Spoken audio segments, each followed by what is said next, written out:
جی ایک اسوہ نبوی چونکہ ہمارے لیے عمدہ نمونہ ہے.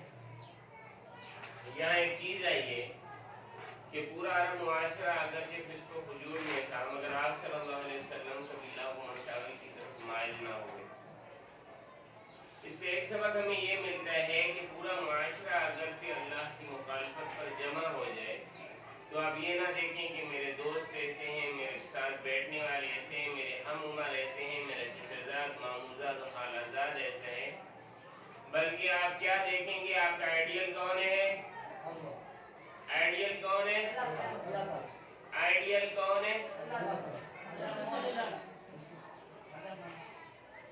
آئیڈیل نمونہ کس جیسا بننا ہے؟ اللہ جیسا بننا ہے کیا؟ آئیڈیل کون ہے؟ آپ سامنے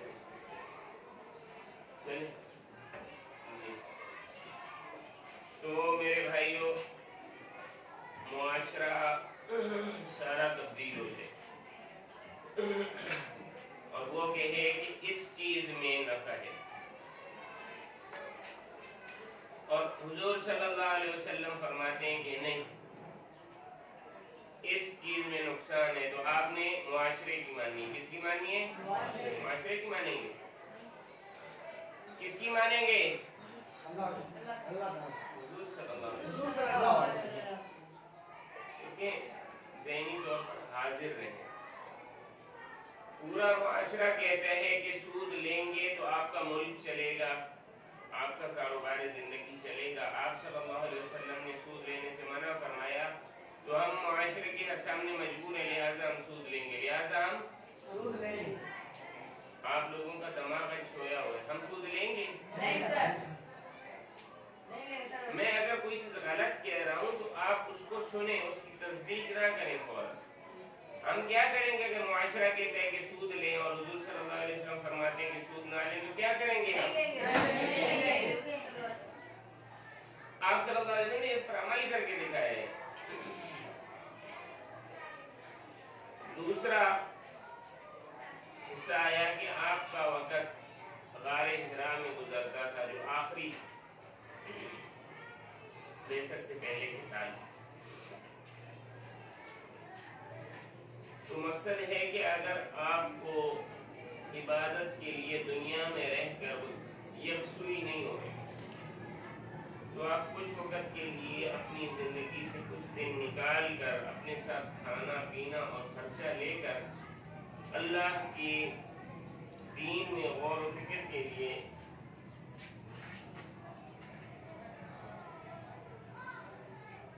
لوگوں سے کچھ وقت کے لیے ہٹ جایا کریں.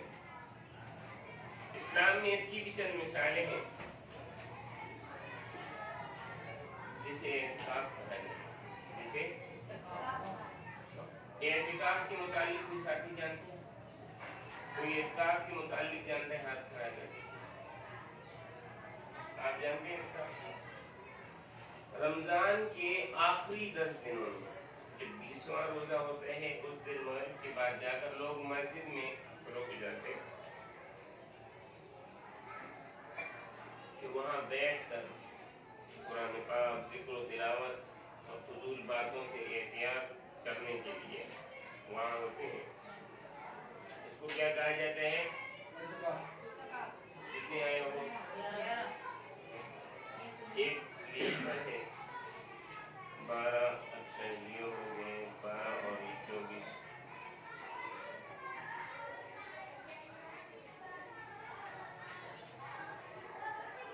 ہاں میرے بھائی.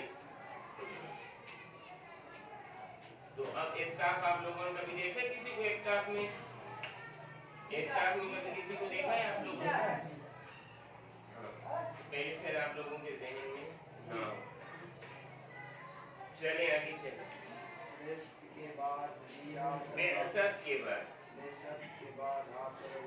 بعثت ایک لفظ ہے بعث سے اس کا اصل ہے بعث بھیجنا. بعثت یعنی آپ صلی اللہ علیہ وسلم کو لوگوں کی طرف بھیجنے کے بعد بھی، یعنی ایک آپ صلی اللہ علیہ وسلم کی زندگی قبل اس کو ہم بعثت نہیں کہتے. صحیح ہے نا. ایک زندگی نبوت کے بعد اس کو ہم کہتے ہیں بعثت. سر اس کو ہم کہتے ہیں بعثت. وہ کیا ہوتی ہے بعثت؟ کیا ہوتی ہے؟ آپ خاموش. ہمیشہ بعثت کیا ہوتی ہے؟ آپ صلی اللہ علیہ وسلم غار ہرا گئے تھے. ہاں تو غار ہرا جا کر جو آپ صلی اللہ علیہ وسلم نے عبادت کی تھی اس کو بعثت کہا جاتا ہے. کیسے؟ ہاں کسی کہا جاتا ہے بعثت. آپ صلی اللہ علیہ وسلم جو شام تجارت کے لیے گئے تھے اسے بعثت کیا ہے؟ آپ صلی اللہ علیہ وسلم نے جو حضرت خدیجہ رضی اللہ تعالیٰ عنہ سے نکاح کیا تھا 25 سال کی عمر میں اسے بعثت کہا جاتا ہے. ایسے ہی ہے نا؟ نہیں سر. کسے کہا جاتا ہے بعثت؟ نبوت کے بعد. نبوت کے جی چلے. آپ صلی اللہ علیہ وسلم نے پوری زندگی اللہ تعالیٰ کے خوف اور گناہوں سے بچنے کی تعلیم دیتے ہوئے گزاری اور ہمیشہ نیک اعمال کی طرف راغب رہے اور اپنی ہمت کو بھی اس کی ترقی کی. آپ صلی اللہ علیہ وسلم راتوں کو بیش کر اخلاص و تقویٰ کے احساس کے ساتھ عبادت کرتے تھے. اچھا دیکھیں ایک جملہ لایا ہے کہ آپ صلی اللہ علیہ وسلم راتوں کو اٹھ کر اخلاص و تقویٰ کے ساتھ عبادت کرتے تھے.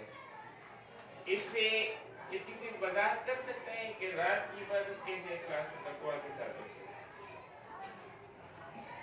کوئی بتائے گا؟ اخلاص کا ترجمہ کیا ہے؟ جی جی بولے. جو صرف اللہ کے دکھاوے کے لیے اللہ کو دکھانے کے لیے. تو رات کو عموماً کیا ہوتا تھا؟ ہاں آپ صلی اللہ علیہ وسلم عبادت کرتے تھے.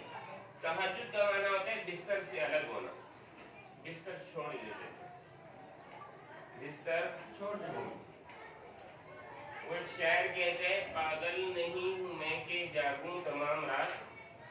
پاگل نہیں ہوں میں کہ جاگوں تمام رات. مجھ کو میرا نصیب جگائے تو کیسے. اللہ سب کو میٹھی نیند سلاتے ہیں اور کسی ایک کو کہتے ہیں کہ اٹھ میرے سامنے کھڑا ہو جائے. یہ کسی کو نوازتے ہیں کہ اللہ کو اس اکیلے کا اپنے سامنے کھڑا ہونا پسند ہے. کھڑا ہو جائے. سمجھ آ رہی؟ کوشش کرتا ہوں. وہ بھائی دل میں ایک بات ہونا کہ یہ کام کرنا ہے, کبھی نہ کبھی قبولیت ہو جائے. مالی دا کم پانی لانا مشکام بھر بھر لاوے. مالک دا کم الفل لانا لاوے یا نہ لاوے. ہم مالی ہیں, ہمارا کام کیا ہے؟ ہم عمل کریں. وہ درد, وہ ٹھیس, وہ مزہ, وہ لطف وہ اللہ دیں گے.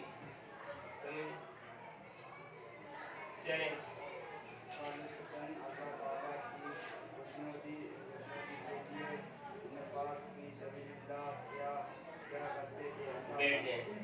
انفاق کا کوئی معنی بتا سکتے ہیں؟ اچھا ان سامنے والوں میں سب نے پڑھ لیا تھا, آپ نے پڑھا سامنے. انفاق نفق سے ہے. صحیح ہے, انفاق نفق سے ہے. نفق کا معنی ہے اصلاً کہ لغت میں سوراخ سے مال کا ضائع ہونا. کوئی سوراخ ہو اس سے کوئی چیز ضائع ہو رہی, وہ فسق ہے. وہ فسق سے کسی چیز کا ضائع ہونا لازم نہیں ہے بلکہ سوراخ ہو جانا کافی. صحیح. اس کی میں نے مثال دی تھی دل. جب ہم برا کام کرتے ہیں تو دل پر ایک نقطہ رکھتے ہیں مگر دل اپنا کام کرتا ہے. نفق کا معنی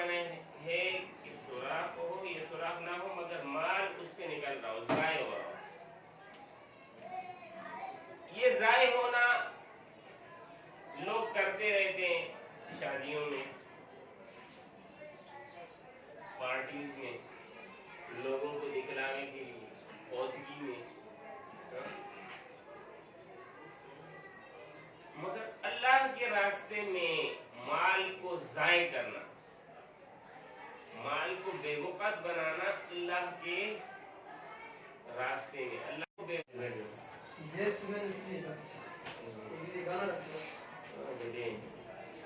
تو نفع کیا ہے؟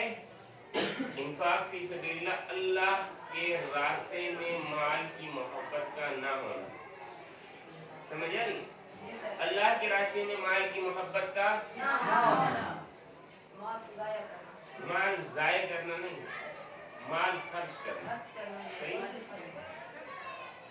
بظاہر تو ہماری آنکھوں میں وہ مال ضائع ہو رہا مگر اصل میں اللہ فرماتے ہیں کہ کون ہے جو مجھے بہترین قرضہ دے، کون ہے جو مجھے بہترین قرضہ دے؟ چل میرا بیٹا، اللہ تعالیٰ کے دین کی سربلندی کے لیے جہاد کرتے تھے، امت کی اصلاح و تربیت، کے لیے خلوص، فعول، صحیح ہے، جسے نشور، ظہور، خلود، علوم، تاج العلوم، علوم کوئی کہتے ہیں، خلوص نہیں، یہ کیا ہے؟ خلوص، ظہور، ظہور یہ لفظ نہیں ہے، یہ کیا ہے؟ ظہور، شہود، صحیح ہے؟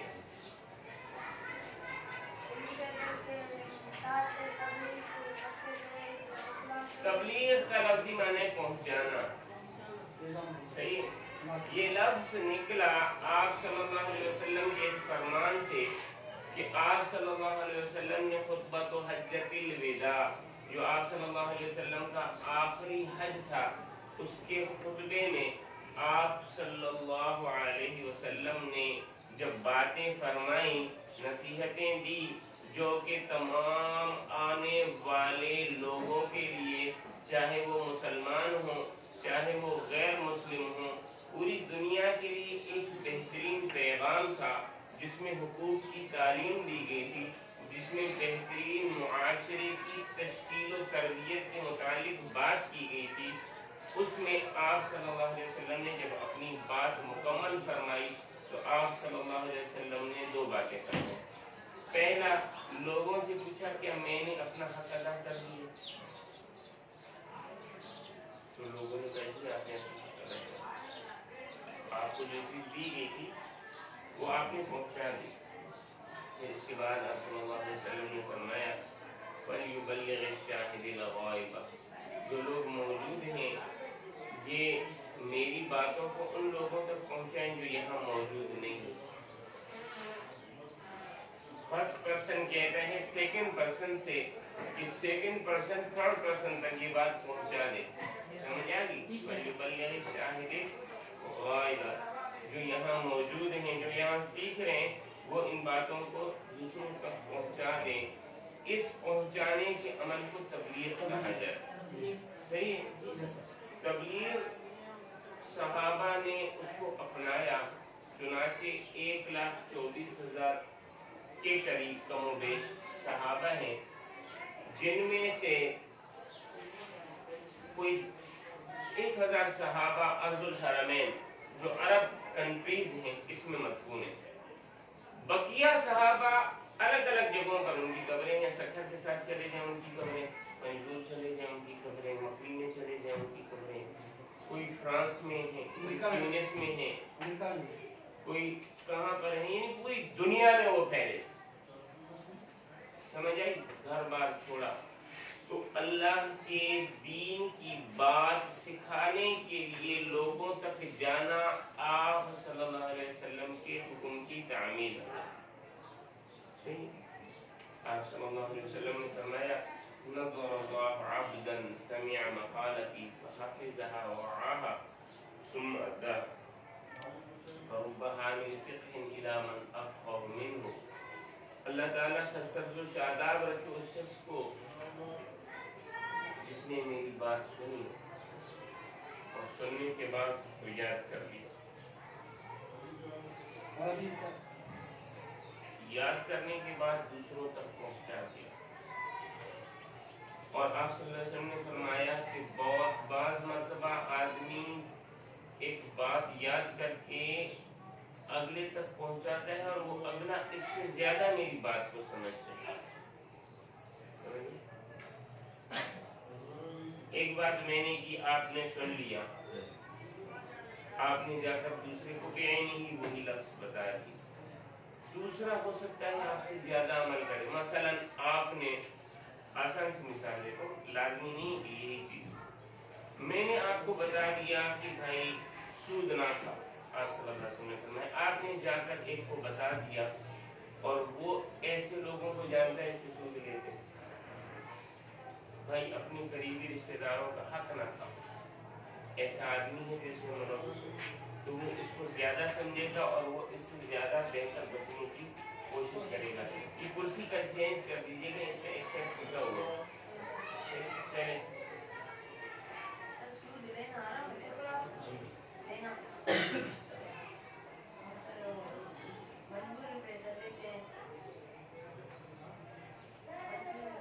مجبوری، کیا مجبوری؟ ہاں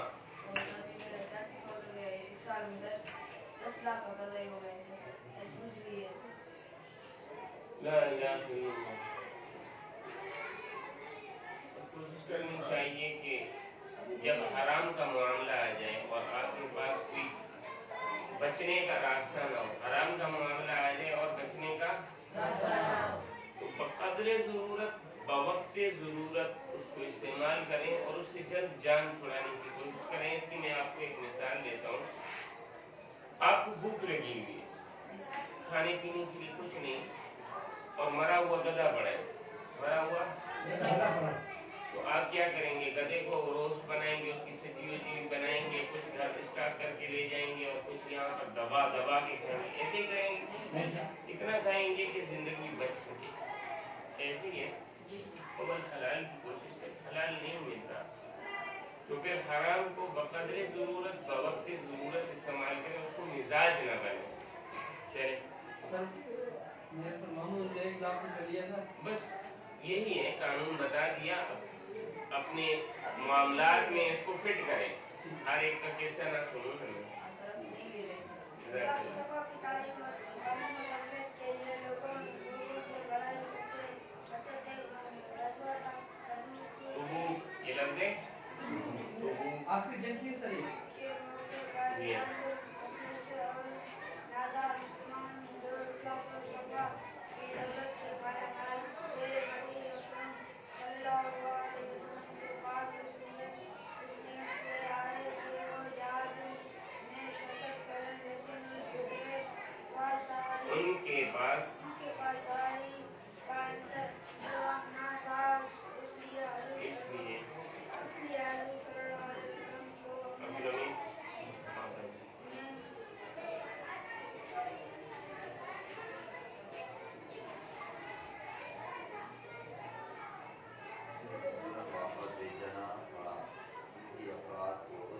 ان افراد کو اس بات کا بے حد کبھی بھی کوئی لفظ آپ کو نہ آئے، آپ دوسرے کی طرف دیکھ کر اس کو سمجھنے کی کوشش نہ کریں. اب یہ ساتھی عموماً کیا کرتے ہیں،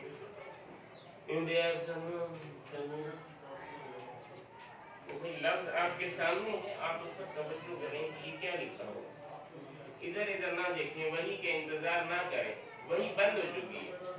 صحیح. اب جو بھی ہوتا ہے تو اس کو کہا جاتا ہے کہ شیطان اپنے دوستوں کو بتاتے ہیں. تو یہ جو بتانے والی کون ہے؟ شیطان کے دوست. آپ ان کے دوست نہیں، آپ ان کے دشمن ہیں. جب ان کو کوئی لفظ نہیں آ رہا، خاموش ہے، مر جائیں. آپ کی یہ خاموشی آپ کے دوست کی قوت بڑھائے گی. یہ ادھر زور لگاؤ میں. مثلا آپ کی گاڑی کہیں پھنس رہی ہے کیچڑ میں، تو آپ فوراً کیا کرتے ہیں؟ جیسے پھنسی تو آپ کہتے ہیں یار ٹریکٹر تو لے کر آنا، مجھے باہر نکالیے. ایسے کچھ کرتے ہیں؟ کوشش کرتا ہے، حتیٰ کہ انتہا کر دیتا ہے کہ اب نہیں نکل سکتا، دھکے لگانے کی کوشش کرتے ہیں، پھر جا کر ٹریکٹر بلا. وہ جہاد میں شرکت نہ کر سکے. آپ وسلم نے کی اخلاص کا ذکر